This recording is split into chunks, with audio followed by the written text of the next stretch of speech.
खलो जन्म भर अरे रोटी पनु नवाना जकरा न कबहू देखलो जन्म भर अरे रोटी पर लुनवाना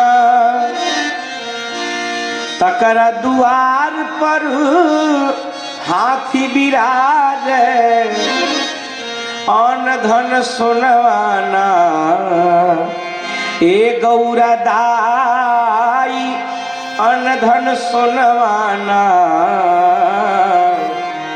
तोहरो सजनवा अरे किछु न जानी जे ऑर्डर ढरानवाना। शंकर भगवान ऐसे कृपालु ऐसे दयालु हैं। चूहा भी शिवलिंग पर चढ़कर कभी कभी आप लोग जल चढ़ने जाते होंगे तो देखते होंगे मुसवा जो शंकर भगवान के ऊपर चढ़ गया है और मिश्री खा रहा है, लेकिन भोले बाबा कहते हैं कोई बात नहीं चेला मेरे सर पर चढ़ करके रहो। हाँ, भोले बाबा नाम ही भोला। एक बार शंकर भगवान एक वृक्ष के नीचे बैठे हुए थे, शिवपुराण की कथा ऐसे बैठे हुए थे। उस बाग की रखवाली करने वाली मालन दौड़ कर आई, देखिए हमारे बगीचे का हालचाल, तो देखती है तो नंदी बाबा भगवान शंकर जी के बैल पूरा बागीचा एकदम बिगाड़ दिए थे, तहस नहस। तो जब मालन देखी बागीचा मेरा गड़बड़ हो गया, सब फूल टूट के डाली कहीं टूट के गिरा हुआ, लगी ढूंढने किया किसने। तो नंदी बाबा थोड़े से फूल झाड़ के अंदर जो है मुख छुपाकर कुछ खा रहे थे, पीठ बाहर था, तो समझ के बस यही बैल ही सब किया है। अब डंडा जो एक मोटा सा पेड़ की जो डाली टूटा हुआ था उसी को उठाया, दुई डंडा पीठी पर दिया। और जैसे दुई डंडा पीठ पर लगा तो नंदी बाबा भागे वहां से चिल्लाते हुए और शंकर जी के पास गए। जाकर शंकर जी से कहे बाबा बड़ा इसी में जल्दी से झोला उठाओ चलो यहाँ से। शंकर जी कहे क्यों? बोला 2 लाठी गिरा है अभी आपको ढूंढ रही है। भगवान शंकर बोले उसे आने दो, 100 की स्पीड से आएगी 400 की स्पीड से जाएगी। और सही हुआ भी ऐसे। लाठी लेकर के दौड़ रही थी और दौड़ते दौड़ते तब तक देखी कि पेड़ के नीचे से धुआं उठ रहा था, गांजा चढ़ रहा था। तो दौड़ कर पहुंची वहां मारने के लिए कि कोई मतवाला यहाँ आया, अपना बैल छोड़ दिया और यहाँ गांजा पी रहा है। दौड़ कर आई, 100 की स्पीड से आई है। जब सांप गुजर हाड़ा बिछी देखा 200 की स्पीड से भागी, हांफने लगी, किनारे खड़ी होकर देख रही कौन बने भैया। लगी देखने, देखते देखते बहुत देर बाद कुछ समझ में नहीं आया तो जो लाठी था जिसमें डाली जो टूटा हुआ था पेड़ से उठाया, उठाकर चला दिया शंकर जी के ऊपर। संयोग शिवरात्रि का समय था और जैसे चलो बेल की डाली थी, बेल की पूरे पत्तियां वगैरह उसमें सब थी, बेल की डाली थी, चढ़ा दिया, डाली तो किनारे गिरी और पतई से भगवान शंकर ढक गए। और जैसे ढक गए तो फिर क्या पूछना, भगवान महादेव ढक गए, गदगद हो गए और भगवान कहने लगे कि आज शिवरात्रि के पावन अवसर पर मुझे किसी ने इतना बेलपत्र चढ़ा दिया। बहुत प्रसन्न हो गए और महादेव की कृपा हुई, वो सारी डाली जो है सोना बन गई। क्या बन गई? एक तो सोना और दूसरे देखी नारी। तो एक तो नारी की जाते और देख लिया सोना। तो सोना को कौन, सोना का कौन नहीं होना चाहता है। और सोचा ये सोना हमको मिल जाए, हाँ ये सोना हमको मिल जाए। तो शंकर भगवान थोड़ी देर के लिए सोचे कि आंख बंद कर लो, बेचारी किसी तरह से लेके चली जाए। तो भगवान शंकर आंख बंद कर ली, आंख बंद कर ली, धीरे से आई और चुपके से डाली पकड़ी और खींच कर लेकर के भागी वहां से। और जैसे गांव में भागी तो गांव के लोग भी बड़े विचित्र होते हैं। 4 लोग लाठी लेकर के पड़े, है इतना सोना कहाँ पाई हो, कहाँ चोरी किया, कहाँ किस सोनार के घर डाका डाला है, जल्दी बताओ। अब बेचारी वो भोली भक्त, उसने कहा महाराज क्षमा करिएगा हम कहीं डाका नहीं डाले। दरअसल बात है कि बगीचवा में तो सोना बनाने वाला फैक्ट्री खुला है। बोला करना क्या? बोला करना क्या, लाठी डंडा ले जाइए उसके सर पर मारिए, सोना तैयार। गांव के लोग बोले जब इतना ही करने से सोना मिलने वाला तो तुम सोना क्या लाई, देखो सोना हम लाने चल रहे हैं। और गांव के लोग सुबेरे से ही नहर के किनारे जितना पेड़ है सब आरी लगाए हैं नहर के किनारे, और सब लाद लाद लेकर के चल दिए बागीचा में सोना बनवाने। नंदी बाबा गए भगवान शंकर जी से कहे प्रभु, भगवान शंकर जी के क्या हुआ?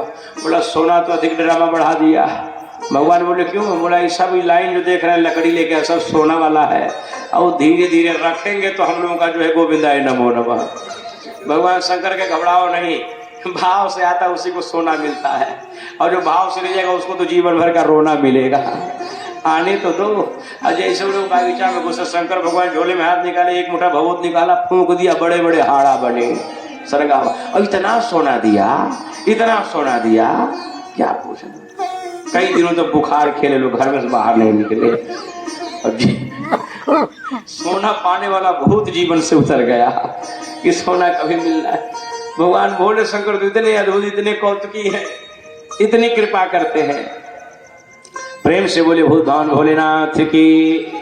एक संत कहते हैं कि कैलाश के निवासी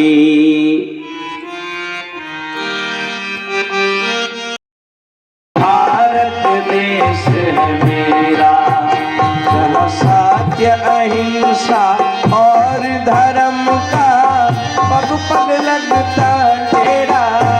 वो भारत देश है मेरा, ओ भारत देश है मेरा। बोलिए हनुमान जी महाराज की। पूज्यपाल से सुखदेव भगवान ने परीक्षित जी को दक्ष जी का मनोमालिन्य कैसे हुआ, भगवान महादेव जी के द्वारा सती जी का देह त्याग क्यों हुआ, आपने प्रसंग सुना। मनु जी महाराज के पुत्रों की कथा आती है कि मनु जी महाराज के 2 पुत्र हुए, प्रियव्रत और उत्तानपाद। जिनमें राजा थे, नाम था उत्तानपाद। उनकी 2 पत्नियां सुनीति और सुरुचि। शुभ सर्ग लगा है नीति शब्द में। और वाले को क्या पता होता है, निर्मल मन रहता है। छोटे बच्चों का मन निर्मल, आदमी जैसे जैसे बड़ा होने लगता है वैसे वैसे उसका मन भी मलिन होने लगता है। झूठ बोलना जान जाता है, पाप करना जान जाता है, अधर्म करना जान जाता है।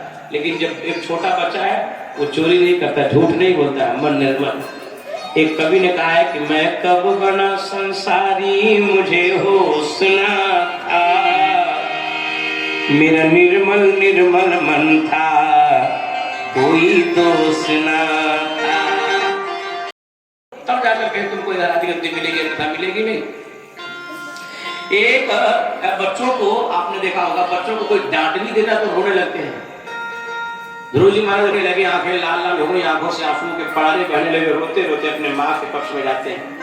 और आंसू तो अधिक और तब निकले कि जब छोटी माता उनको डांट रही है, बोल रही है, और पिताजी को देख रहे हैं और पिताजी एक शब्द कुछ बोल नहीं रहे हैं, और सोच रहे कि पिताजी अब कुछ बचाएंगे, अब कुछ हमें समझाएंगे, लेकिन कुछ नहीं। रोते हुए वहां से अपनी माता जी की तरफ वो चल दिए। माता जी बैठे हुए थे घर में पूजन के लिए, जब सुनती है बच्चे की रोने की आवाज, दौड़ पड़ी, आई, आकर के हमको भर लेती है, बेटा क्या हुआ, क्यों रो रहा है। ध्रुव जी महाराज की आंखें लाल लाल हो गई हैं। माँ उनसे पूछती है कि बताओ क्या बात है, किसी ने तुमको कुछ डांट दिया, कुछ बोल दिया, कुछ मार दिया, क्या बात है, क्यों रो रहे हो। तो ध्रुव जी महाराज कहने लगे, माँ मैं गया था पिताजी के पास, राजगद्दी पर बैठा था, इतने में छोटी माता आई, और छोटी माँ आकर के मेरा बाम पकड़कर उनको सभा में पटक देती है और बोलते हैं कि जाओ रात को प्राप्त हो जाओ, मेरे गर्भ से जन्म लो, तब जाकर तुमको कहीं पद मिलेगा, अन्यथा मिलने वाला नहीं है। जब ये बात कहा तो माँ होती है, आगे उनकी ससुरा के सिर से, बेटा तो ऐसे पिता के पास तो गया ही क्यों था, क्यों गया था, जो वहां आंखों के सामने देखते हैं और एक शब्द उन्होंने कुछ नहीं बोला। तो ध्रुव जी ने कहा, माँ मुझे राजा बनना है, मैं राजा बनना चाहता हूँ। माँ कहती है, बेटा तुझे पद मिले तो ही राजा बने, ये जरूरी नहीं, तो वैसे भी मेरा राजा बेटा है। और मुझे लगता है कि हर माँ की दृष्टि में उसका बेटा राजा होता है। हर माँ की जो वर मांगना हो सो मांग लो। उन्होंने कहा कि बड़ा स्तुति बंदन उन्होंने भगवान का गाया है। फिर उन्होंने कहा कि हे प्रभु, आप मिले नहीं थे तो इच्छाएं तमाम थी, परंतु अब जब आप मिल गए सारी इच्छाएं समाप्त हो गई, आपकी कृपा हमारे ऊपर बनी रहे। भगवान बोले, मेरी कृपा तो तुम्हारे ऊपर बनी रहेगी, तुम राजा बनना चाहते थे, इसलिए मेरा आशीर्वाद, जाओ। जगत जगत से और नहीं सकता, जिसके रक्षक हो भगवान उसे कोई मार नहीं सकता, जिसके रक्षक हो भगवान उसे कोई मार नहीं सकता। प्रभु जगन्नाथ का भगत जगत से हार नहीं सकता, प्रभु जगन्नाथ का भक्त जगत से हार नहीं सकता। माता भगवती ने उनको आशीर्वाद दिया, वहां से वे चले जाते हैं। एक दिन राजा रघुगण अपने शिष्यों और अंचलों के साथ गुरु के घर जा रहे थे दीक्षा लेने के लिए, ज्ञान लेने के लिए। बीच में उनका जो कहार था कि उसकी तबीयत खराब हो गई, 3 लोग पालकी ढो नहीं पा रहे थे। राजा ने अनुचरों से कहा जाओ किसी को ढूंढ कर ले आओ। लोग बोले महाराज इस प्रदेश में कौन मिलेगा? तब तक दूर यही बैठे हुए दिखाई दिए। बोले जाओ उसको लेकर के आओ। लोग लेकर के आए तो सबसे लंबे चौड़े बड़े यही थे। आगे पालकी उठाए, बाकी लोग पीछे, और जब आगे पालकी उठाकर चलते तो मैंने आपको बताया कि ऐसे संत थे कि चींटी भी बराबर आकर चलते थे। और जब चींटी कहीं रास्ते में आए तो कूदे जोर से, और जैसे कूदे तैसे राजा का हालत अब कल्पना कर लीजिए पालकी में। राजा उतर कर बोले क्यों रे, कौन ऐसा चल रहा है? लोगों ने कहा महाराज क्षमा करेंगे, ये श्रीमान जी नए वाले आए हैं, यही उछल कर चल रहे हैं। तो राजा ने बड़ा व्यंग किया, बहुत व्यंग किया उनके ऊपर कि अरे बेचारा बड़ा दुबला पतला आदमी है, बड़ा दुबला पतला आदमी, इसको खाने को नहीं मिलता, ऐसे ही उछल के चल रहा है, बहुत कुछ कहा। तो जड़भरत जी से बड़ा सुंदर संवाद उनका हुआ। और जड़भरत जी ने कहा महाराज आप जा कहाँ रहे हैं? बोला गुरु के घर हम जा रहे हैं ज्ञान लेने के लिए। उन्होंने कहा सही आपने कहा, वास्तव में दुनिया में अगर भार नाम की कोई वस्तु बनी है तो ढोने के लिए ही बनी है, भार को ही ढोया जाता है। कितना बढ़िया व्यंग है भाई। आप जा रहे हैं गुरु के घर ज्ञान लेने के लिए, और जिस व्यक्ति को खुद के पास खुद का ज्ञान नहीं है, आत्मबोध नहीं है कि हमको गुरु के घर किस प्रकार जाना चाहिए। अब 4 लोगों के कंधे पर 4 लोगों को तड़पाते हुए सता